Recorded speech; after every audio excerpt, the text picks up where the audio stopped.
Assalamualaikum warahmatullahi wabarakatuh. Hello everyone, welcome back to IC Best Podcast with me Afril Aulia Purnama and I'm going to be your host today. Oke, jadi hari ini kita kedatangan dua tamu nih yang udah gak asing lagi sih bagi kalian sih. Nah, tapi walaupun kalian udah kenal nih, kita sapa-sapa dulu kali ya ke penonton. Silakan Kak. Halo semuanya, I am Anggita Rahmadia as President of BEST 2025 and 2026. And I am Nabila Sapira as Vice President 1 of BEST periode 2025-2026. Oke, gimana Kak kabarnya hari ini? Alhamdulillah sehat. Alhamdulillah. April gimana? Alhamdulillah sehat juga nih. Alhamdulillah. Oke. Nah, nggak terasa ya kalian menjabat sebagai presiden dan juga wakil presiden di tahun 2025-2026 kemarin udah selesai di satu periode ini. Iya, sedih banget. Ya, sedih banget ya rasanya ya. Gimana Kak juga perasaannya? Sudah turun. Aku terharu sih, maksudnya kayak ternyata dua tahun sebagai BEST itu tuh berlalu dengan begitu cepat. Dan banyak pelajaran yang bisa diambil memang. Kak Anggi gimana Kak? 2 tahun di periode ini, mulai dari tahun pertama itu banyak culture shocknya, maksudnya banyak yang naik turunnya, lika-likunya.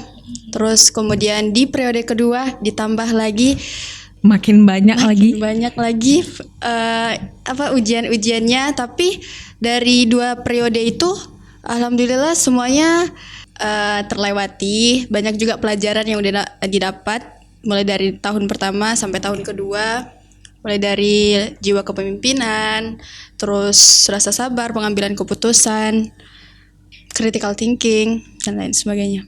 Oke, baik. Jadi intinya sangat terharu lah ya, udah dari 2 tahun, 2 periode menjabat, terus juga sampai akhirnya sekarang udah waktunya nih untuk melepas itu semua ya. Yes, benar. Kemarin juga pas di pelantikan yang baru itu juga kayaknya meriah banget dilantiknya juga. Dramatis sih lebih tepatnya, lebih dramatis gitu daripada yang lain. Oke, nah kita penasaran banget nih ya guys ya tentang gimana ketika kemarin turun dan juga pelantikannya. Nah sebelum kita cari tahu nih lebih dalam lagi gimana tentang organisasi BEST ini sekarang ini, mungkin kita coba dulu kali tes untuk jargonnya dari periode kemarin. Boleh.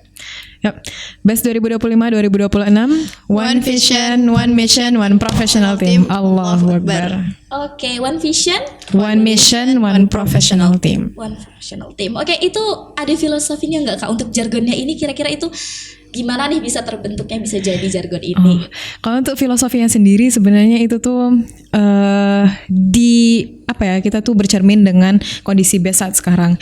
Memang ada 7 divisi, tapi kita tuh sama-sama punya visi yang sama, kita sama-sama punya misi yang sama, dan itu tidak akan tercapai kalau misalnya kita tuh nggak ada tim-tim hebat, tim-tim BEST yang hebat-hebat itu gitu, dan harus profesional memang, nggak bisa personal gitu. Itu kira-kira pembuatannya itu emang udah deket-deket mepet banget atau gimana? Nggak, itu setelah dilantik ya. Setelah dilantik kayaknya rapat pertama sama Uza Asti itu tuh langsung kayak, oh ini bagus nih, langsung One Vision, One Mission, One Professional Team. Jadinya akhirnya itu dipakai sampai pelantikan. Ya, tapi emang kayaknya relate banget ya. Benar. Dan selain untuk jargon, sebenarnya itu juga menjadi penyemangat gitu loh, agar harapan agar kita tuh kembali lagi, kita tuh jangan terpecah belah cuman karena masalah kecil gitu. Kita pengennya tetap dalam satu visi yang sama, satu misi yang sama, dan sama-sama profesional sampai di akhir periode. Ya benar-benar aja bukan untuk jargon doang ya, emang sebagai acuan juga ya untuk tim-tim lain. Oke, nah kemarin kan udah dilantik deh Kak ya. Terus juga selama 1 tahun menjabat, kalian punya banyak program-program nih. Nah itu program apa aja sih Kak yang kalian punya dan juga yang udah terlaksana sama kalian? Sama seperti divisi yang lainnya, kita tuh punya program harian, mingguan, bulanan, tahunan, dan sewaktu-waktu. Untuk hariannya itu kayak absen sholat, terus daur ketika tutor bahasa, terus untuk mingguannya kita ada rapat menteri, rapat general, dan ada rapat bersama ustazah juga. Dan untuk bulanannya kita ada evaluasi evaluasi itu biasanya 2 minggu sekali nggak sih? 2 minggu di dalam sekali. rapat. Apa yang membedakan evaluasi sama rapat ini Kak? Oh, kalau untuk rapat kita tuh ada bermacam-macam. Misalnya agendanya untuk minggu ini kita evaluasi. Untuk minggu depan kita games mungkin. Untuk minggu depannya lagi kita Presentasi mengenai presentasi. event yang akan mendatang. Ya, atau mungkin sekadar berkumpul dengan menteri gitu, rapat menteri gitu. Untuk tahunannya kita ada Pengontrolan setiap event. ya, pengontrolan setiap event sih lebih tepatnya. Dan sewaktu-waktu. Sewaktu-waktu itu Oke, misalnya sebentar Kak, sebelum ke yang suatu waktu nih.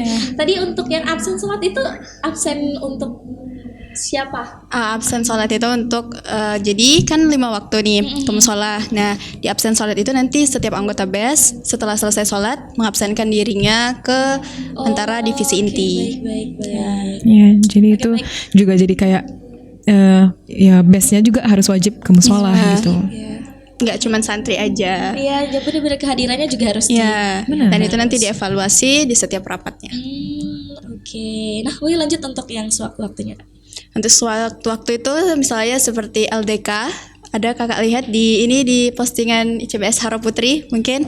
Nah itu pelatihan untuk setiap anggota BES. Misalnya dikasih materi untuk melatih kepemimpinan, terus kerjasama tim dan lain sebagainya. Dan ada reward juga. Iya. Reward itu sewaktu-waktu sih. Ya. Reward 6 bulan sekali. Tapi baru terlaksana 1 kali. 1 kali. Iya. 2 kali. 2 kali. 2 kali untuk tim, sekali untuk personal. Nah, kalau LDK ini biasanya itu kapan Kak dilaksanakannya? Biasanya itu setelah pelantikan. Iya. Seminggu 3 hari ya? Mungkin rentang segitulah. Pas awal-awal banget Awal-awal ya. banget. Awal-awal minggu banget itu biasanya LDK tuh 3 hari. Nanti di pertengahan periode Ataupun itu di akhir. ataupun di akhir itu bakal ada LDK lagi. Jadi stabil gitu loh. Jadi di awal periode masih semangat-semangatnya, nanti di tengah-tengah yang mungkin lagi turun-turunnya lagi naik lagi gitu. Diinfus lagi balik dengan Oh ini iya benar. Nah LDK. itu yang membedakan LDK waktu di awal sama di pertengahan itu Ya. kegiatannya apakah sama atau gimana? Kalau untuk Lebih tahun fun. ini LDK yang kedua dan tahun lalu itu juga LDK yang kedua itu tuh kita camping. Ya. Jadi kita lebih terbangun ukhuwahnya, kita di tempat yang sama. Jadi dari situ kita juga misalnya kalau misalnya tenda ya, itu biasanya itu ya diacak gitu orangnya. Jadi nggak orang-orang itu aja yang bareng-bareng dengan orang Supaya ini. Jadi bisa semuanya tuh dari divisinya. lebih dekat dengan satu sama lain. Jadi Gitu. bukan untuk per masing-masing aja Benar. tapi kumpul semua gitu ya. Kalau LDK yang awal itu lebih ke materi sih, lebih ke materi leadership Dan terus persiapan untuk program-program kedepannya. ya kayak nanti presentasi tuh kayak program divisi apa aja, program inti apa aja, hankam apa aja, tarbiyah apa aja gitu sampai seterusnya. Oke, baik. Nah, kalau untuk event-event itu juga termasuk program ya, Kak ya? Iya benar. Nah, untuk sampai saat ini nih event yang terbesar yang paling berkesan di program kalian itu apa, Kak? Jelas. MTQ X Laves. Apa tuh, Kak? Oke, kenapa MTQ X Laves itu menjadi sangat berkesan? Karena itu adalah 2 event tahunan yang digabung gitu dalam satu waktu. Oh, jadi itu 2 acara ya sebenarnya. Benar. MTQ ini itu acara 2 tahun sekali dan itu biasanya sangat menyangkut erat dengan budaya Indonesia. Kalau Laves ini dia sangat internasional, eventnya sangat internasional dan setahun sekali. Akhirnya kemarin itu disatukan dalam satu waktu. Karena sebenarnya awalnya mau dipisah tuh Kak antara Laves dengan MTQ, tapi karena waktunya yang mepet, jadinya digabungin aja. Berarti baru kali ini digabung. Iya, baru kali ini digabung. 2 Dan tahun yang jadilah lalu itu tuh kayak apa ya? Mungkin bisa kita bilang act local global gitu, global and local vision gitu. Jadi globalnya kita taruh di Lavesnya, lokalnya kita taruh di MTQ-nya. Nah, kenapa itu juga sangat berkesan? Karena itu tuh menyangkut banyak santri. Jujur awalnya itu pesimis banget. Sama kayak Zadini bilang kayak karena persiapan MTQ kemarin tuh cuman 1 bulan. 1 bulan. Sedangkan kalau dibandingkan dengan 2 tahun sebelumnya itu tuh persiapannya tuh 3 sampai berapa bulan gitu. Nah, tapi alhamdulillahnya dengan semangat santri dengan semangat best, tim best yang super keren banget itu, dan bantuan ustazah dan arahan ustazah yang jelas, dan kita dapat gambaran juga gimana MTQ tahun lalu. Akhirnya alhamdulillah tercapai, sukses, dan kendala bisa diminimalisir. Oke, untuk yang dipersiapkan itu apa Kak? Kegiatan apa yang ingin dipersiapin, dan di MTQ X-Laves ini kegiatan intinya tuh apa? Dia identik dengan apa eventnya? Paling identiknya mungkin ini ya, pameran stand setiap daerah. Ya, nah yang paling uniknya juga adalah MTQ ini dia tuh bukan lomba per maskan, bukan lomba per kelas atau apa. Itu tuh dia lombanya itu per konsulat. Jadi dia mewakili misalnya individu per individu, tapi dia mewakili nama konsulatnya. Iya, jadi yang memegang itu sangat berterima kasih sekali kepada Gen 11 kelas 12 Petrola yang sangat niat untuk dan sangat effort juga untuk meng-coaching adik-adik konsulatnya masing-masing. Jadi alhamdulillah ya, maksudnya kayak tanpa mereka dan tanpa bantuan BES juga dan tanpa ustazah juga mungkin itu tidak akan bisa terlaksana. Untuk konsulatnya itu ada apa aja Kak? Konsulatnya ada Sumatera Utara, ada Riau 123, Riau 456, terus ada Kepri ya Kak, Sumbar, Nusantara, sama Jambi. Sama Jambi satu lagi. Nah Nusantara nih itu menyangkut seluruh daerah kecuali yang 6-nya lagi. Iya. Ya, misalnya yang dari Jawa, terus yang dari Bangka Belitung dan lain dari sebagainya. NTT.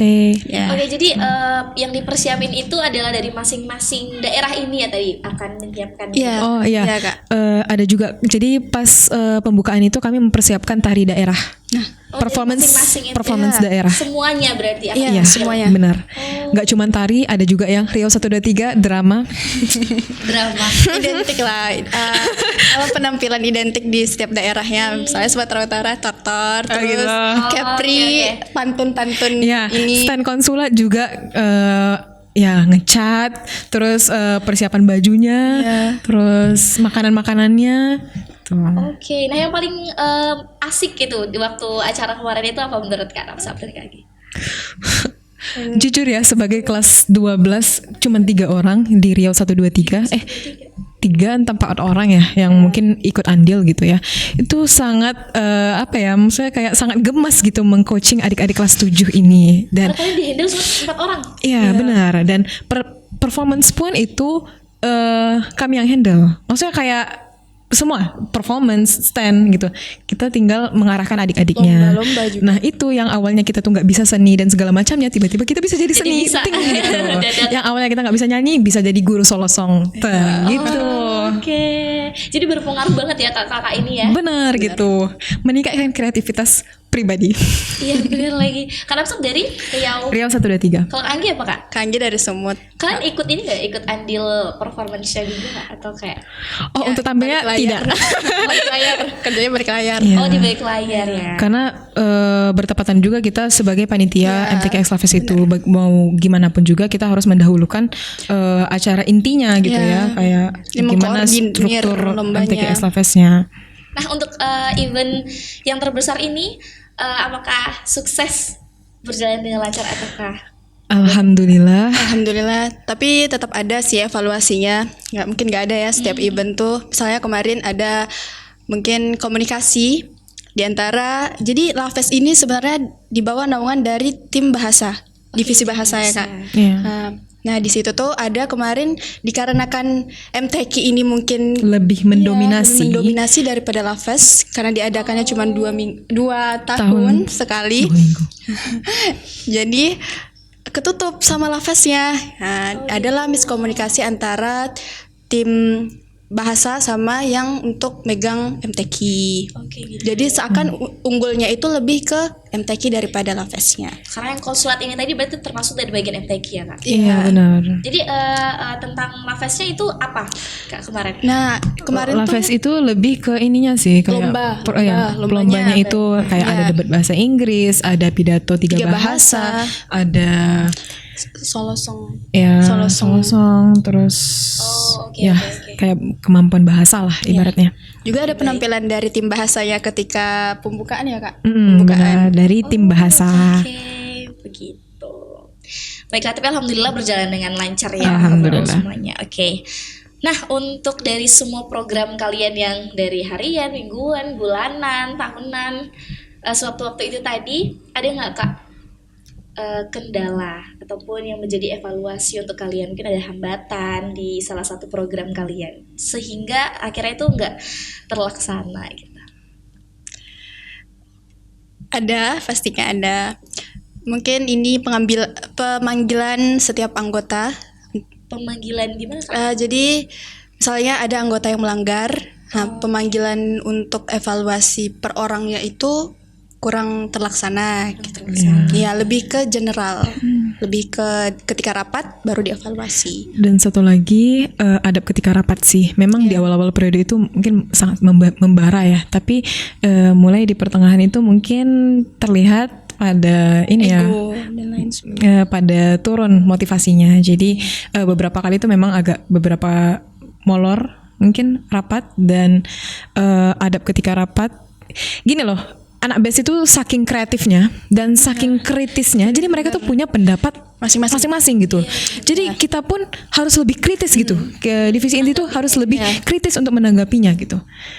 Ya mereka juga pengen yang terbaik kan, kita juga pengen yang terbaik akhirnya. Dan itu lebih baik menurut Ana daripada hanya diam-diam ngikutin alur. Lebih suka sih, maksudnya mereka lebih aktif gitu untuk intinya berpartisipasi. tetap membawa nama BES juga kan, menjaga nama BES ini. Oke, sejauh itu aja Kak ya menjadi kendala. Atau ada program yang awalnya ada tapi ini reward. Ya, Reward itu harusnya itu dilaksanakan dua kali kan? reward ini 6 bulan. reward Harusnya untuk apa Kak? Untuk hal apa? Untuk divisi terbaik sama untuk divisi terbaik. individu terbaik. Nah, waktu awal-awal kemarin pas Ramadan itu tuh udah terlaksana tuh. per bulan. Waktu LDK itu tuh tidak terlaksana. Kita cuman kasih untuk best divisi, untuk best Individu. best divisi terbaik. Nah, tapi untuk individunya lupa untuk didata. Oh, gitu-gitu. Untuk penilaiannya untuk biar jadi divisi terbaik itu apa Kak? Dilihat Nilai siapa nih kalau boleh tahu? Itu sebenarnya dari tim inti Dan sama dari ustazah. ustazah juga. Dan ustazah. ya, jadi dilihat dari kontribusinya selama beberapa bulan yang kita Selama evaluasi melaksanakan itu, proker. dan ini involvementnya ketika rapat, keaktifannya ketika rapat, terus ini molor atau enggaknya, terus involvementnya ke divisi-divisi lain, program-program divisi lain, apakah mereka ada melanggar atau tidak, itu menjadi catatan besar karena BES itu 1 ya, bukan 7. Iya benar, itu yang benar banget ya. Nah, jadi manfaatnya dari reward ini bagus banget sebenarnya untuk ningkatin semangat Motivasi, mereka, ya. benar. Benar. Oke, sejauh ini cuman itu guys ternyata kendalanya. Kakak ini soalnya hebat-hebat semua nih soalnya dalam BES-BES-nya yang hebat. BES-nya Oke. yang hebat. Kak April. semuanya. Termasuk Kak April. Oke, nah ngomong-ngomong nih kan udah berganti ya Kak, dan sekarang juga ada penerus-penerusnya nih dari Kak Aki dan juga Bener. Kak Napsap ini. Untuk kemarin itu ada berapa kandidat nih Kak waktu itu? Ada 4 kandidat. Ada 4. Oke, nah kalau boleh tahu untuk proses penentuan pengurusnya ini, apakah kalian juga ikut andil atau bagaimana, apa yang dinilai dari masing-masing kandidat ini? Sebenarnya 4 nama ini juga sebelumnya sudah dirundingkan ya Kak, nggak dipilih asal dipilih aja Iya, gitu. iya. Ya, ini tuh 4 orang ini udah termasuk terbaik di divisinya, baru dicalonkan jadi kandidat. Dan itu sudah dirundingkan oleh ustazah, pimpinan, dan divisi inti pastinya. Dan tidak hanya dari segi keaktifannya di divisi, tapi dari segi dewasanya, dari segi emosional stabilnya, dari segi dia adabnya juga pastinya, karena mau bagaimanapun mereka tuh akan menjadi panutan. Jadi Divisi inti ini mereka akan menjadi panutan, mereka akan menjadi role model, dan mereka kalau bisa mereka tuh harus sempurna di 4-4-nya, walaupun tidak ada yang sempurna. Tapi dengan mereka belajar dari kesalahan itu tuh udah menutupi lah ibaratnya. Oke, jadi kalian juga ikut andil ya yang pastinya ya dalam pemilihan ini ya. Dan waktu itu waktu mereka udah dilantik nih kan Kak, waktu hari apa ya berarti pelantikan itu namanya? Hari Senin, Senin. tanggal Oke, itu- 26. Oke, serah terima jabatan ya berarti ya. Iya, Benar. iya. Tanggal Berarti- cantik 26 bener-bener. Januari 2026. Bener lagi Bukan ya. bulan Pas 2. banget. Bulan Jadi 1. kebetulan aja nih Januari. atau emang direncanakan? Kebetulan. Kak. Kebetulan. Sebenarnya itu awalnya tanggal segini gitu, tapi diundur, jadinya nemunya tanggal cantik. Oke. Nah, sekarang kan walaupun udah nggak lagi nih untuk memimpin di organisasi ini. Organisasi ini kan udah diikutin 2 tahun lebih ya. Iya. Itu seberapa berpengaruh sih untuk Kak Napsap dan juga Kak Anggi organisasi ini? Seberapa penting banyak. menurut kalian organisasi untuk kalian? Banyak ya. Ini udah 2 tahun ya di BES ini. Dari tahun pertama itu gimana ya? Dulu mungkin Anggi tuh orangnya nggak terlalu suka untuk berinteraksi sama orang lain. Nah, tapi ketika masuk ke BES dan jadi pertama itu kan Anggi jadi terbiah kan Kak. Nah, terbiah yang harus mengurus ya santri-santri yang ada di musola itu. Nah, itu melatih leader, jiwa kepemimpinannya, kemudian public speaking. Terus kemudian di tahun keduanya dipilih untuk menjadi presiden. Di situ lebih banyak lagi dapat pelajarannya, mulai dari critical thinking, terus harus bisa mengambil keputusan, memimpin, dan itu otomatis lebih banyak berinteraksi sama orang banyak kan Kak. Kayak gitu sih.